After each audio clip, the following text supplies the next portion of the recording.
नमस्कार। आज हम बात कर रहे हैं रिमांड की। हमारे पास कुछ कानूनी लेख हैं, कुछ नोट्स भी हैं, तो सोचा कि इस पर गहराई से बात की जाए। समझेंगे कि भाई ये रिमांड आखिर है क्या, इसमें किसी व्यक्ति के अधिकार क्या होते हैं और हाँ, पुलिस की भूमिका क्या है, उनकी सीमाएं क्या हैं।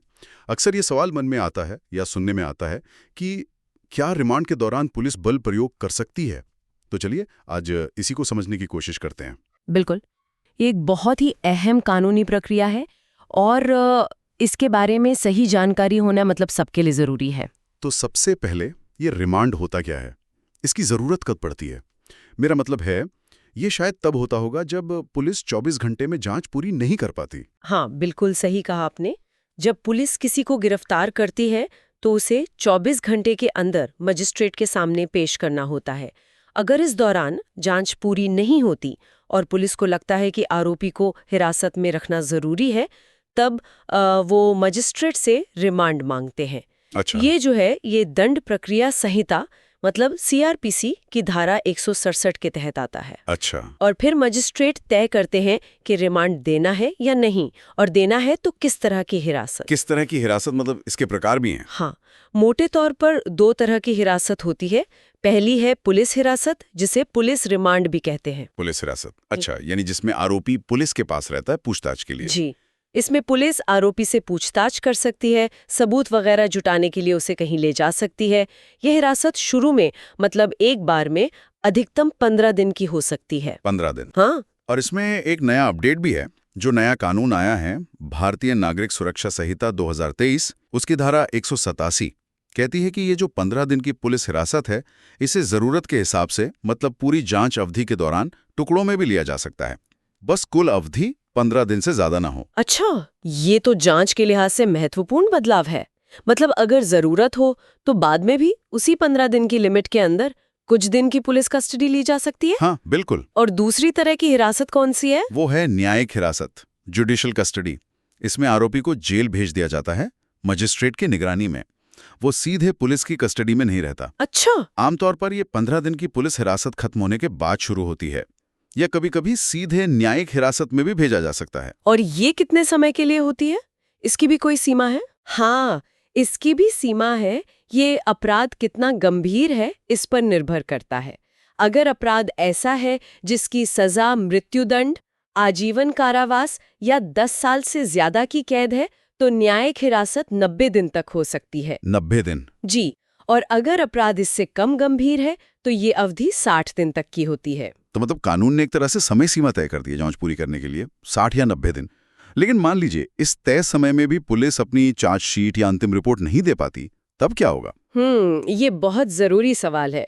अगर पुलिस इस तयशुदा 60 या 90 दिन की अवधि में जांच पूरी करके चार्जशीट फाइल नहीं कर पाती, तो आरोपी को जमानत पाने का एक तरह से अधिकार मिल जाता है।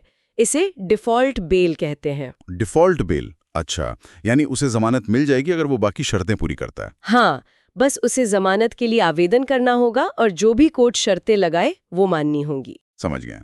चलिए अब आते हैं उस मुद्दे पर जो शायद सबसे ज्यादा चिंता पैदा करता है रिमांड के दौरान, खासकर पुलिस हिरासत में। व्यक्ति के अधिकार क्या हैं? क्या पुलिस मारपीट कर सकती है या किसी तरह का दबाव बना सकती है? देखिए, इस बारे में कानून बिल्कुल बिल्कुल साफ है। पुलिस को रिमांड के दौरान किसी भी व्यक्ति को मारने, पीटने या किसी भी तरह से प्रताड़ित करने की कतई मतलब बिल्कुल भी अनुमति नहीं है। कतई नहीं? नहीं, ये सीधे सीधे हमारे संविधान के अनुच्छेद 21 का उल्लंघन है।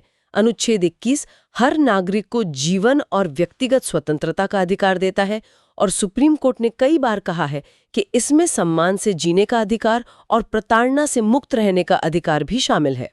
और मेरे ख्याल से वो अनुच्छेद 20(3) भी तो है, जो कहता है कि किसी को अपने ही खिलाफ गवाही देने के लिए मजबूर नहीं किया जा सकता। बिल्कुल सही। अनुच्छेद 20(3) सेल्फ इनक्रिमिनेशन यानी आत्म अभिशंसन से सुरक्षा देता है। इसका मतलब है कि पुलिस जबरदस्ती या मारपीट करके किसी से जुर्म कबूल नहीं करवा सकती। ऐसा कोई भी बयान जो दबाव में लिया गया हो, वो कोर्ट में सबूत के तौर पर मान्य नहीं होता। बल्कि भारतीय साक्ष्य अधिनियम की धारा 24 भी यही कहती है कि अगर कोई कबूलनामा धमकी, लालच या दबाव में लिया गया है तो वो अदालत में अप्रासंगिक है। मतलब उसे सबूत नहीं माना जाएगा। तो कानूनी तौर पर तो काफी सुरक्षा है। और इसी से जुड़ा हुआ वो डीके बसु वाला केस भी है शायद सुप्रीम कोर्ट का, वो बहुत अहम माना जाता है ना। हाँ, अत्यंत महत्वपूर्ण। डी.के. बसु बनाम पश्चिम बंगाल राज्य, ये 1997 का मामला है।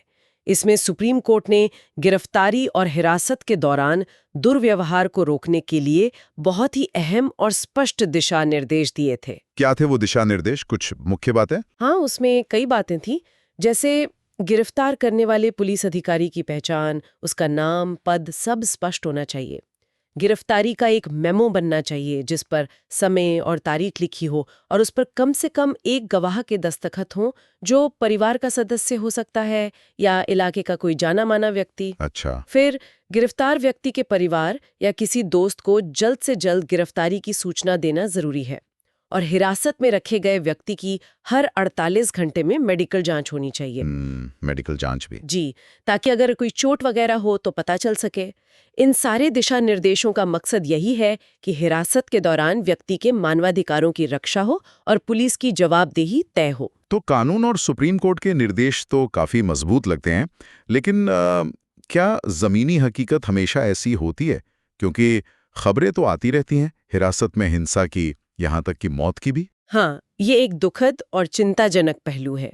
देखिए, कानूनी सुरक्षा अपनी जगह है, लेकिन ये भी सच है कि हिरासत में प्रताड़ना और हिंसा की घटनाएं होती हैं। ये गैर कानूनी है, पर होता है। राष्ट्रीय मानवाधिकार आयोग NHRC के आंकड़े भी इस तरफ इशारा करते हैं। जैसे आपने कहा, मौतें भी होती हैं। एक रिपोर्ट के मुताबिक 2019 में ही हिरासत में करीब 1700 से ज्यादा मौतें हुईं, जिनमें पुलिस और न्यायिक हिरासत दोनों शामिल हैं। तो ये दिखाता है कि समस्या तो है। ये आंकड़ा तो वाकई चौंकाने वाला है। अगर किसी के साथ हिरासत में मारपीट या प्रताड़ना होती है तो उसके पास क्या रास्ते हैं, वो क्या कर सकता है? देखिए, अगर ऐसा कुछ होता है तो कई कानूनी उपाय हैं। पीड़ित व्यक्ति या उसका परिवार पुलिस अधिकारी के खिलाफ FIR दर्ज करा सकता है। FIR पुलिस के खिलाफ ही? हाँ, बिल्कुल। अगर पुलिस जबरदस्ती जुर्म कबूल करवाने के लिए चोट पहुंचाती है तो IPC की धारा 330 या 331 के तहत मामला बन सकता है।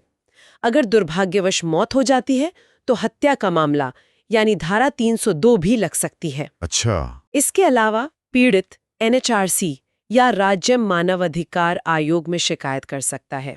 ये आयोग जांच करते हैं और सरकार से मुआवजा वगैरह की सिफारिश कर सकते हैं, कार्रवाई के लिए भी कह सकते हैं। और हाँ, सीधे कोर्ट में भी रिट याचिका दायर की जा सकती है। ये जानना जरूरी है कि रास्ते मौजूद हैं। अच्छा, एक बात और, क्या भारत में टॉर्चर यानी प्रताड़ना के खिलाफ कोई अलग से खास कानून है? ये एक महत्वपूर्ण बिंदु है। भारत ने 1997 में संयुक्त राष्ट्र के प्रताड़ना के खिलाफ कन्वेंशन UNCAT पर दस्तखत तो किए थे, लेकिन आज तक उसे रैटिफाई मतलब पूरी तरह से लागू नहीं किया है। ओहो। और जहां तक अलग से कानून की बात है, तो भारत में प्रताड़ना को परिभाषित करने और उसे एक विशिष्ट अपराध बनाने वाला कोई एक समर्पित कानून अभी तक नहीं है। हालांकि कोशिशें हुई हैं, बिल लाए गए, पर वो कानून नहीं बन पाए। IPC में कुछ धाराएं हैं जैसा हमने बात की, लेकिन एक व्यापक एंटी टॉर्चर कानून की कमी महसूस की जाती है। ये तो विचार करने वाली बात है। तो अगर हम आज की चर्चा को समेटें तो कह सकते हैं कि रिमांड जो है वो जांच प्रक्रिया का एक जरूरी हिस्सा तो है, पर यह पूरी तरह से कानून के दायरे में ही होना चाहिए। बिल्कुल। पुलिस को जांच का अधिकार जरूर है, लेकिन किसी भी व्यक्ति के मौलिक अधिकार, खासकर उसका जीवन, उसकी स्वतंत्रता और उसका सम्मान, ये सबसे ऊपर हैं। और डी.के. बसु जैसे दिशा निर्देश इसी संतुलन को बनाने की कोशिश करते हैं। सही कहा। और शायद यही बात हमें एक अहम सवाल पर लाकर खड़ा करती है, जिस पर शायद श्रोताओं को भी सोचना चाहिए। क्या भारत में प्रताड़ना के खिलाफ एक समर्पित और मजबूत कानून का न होना हिरासत में अधिकारों की प्रभावी सुरक्षा और पुलिस की जवाबदेही सुनिश्चित करने में कहीं ना कहीं एक बाधा बनता है? इस पर हमें सोचना होगा।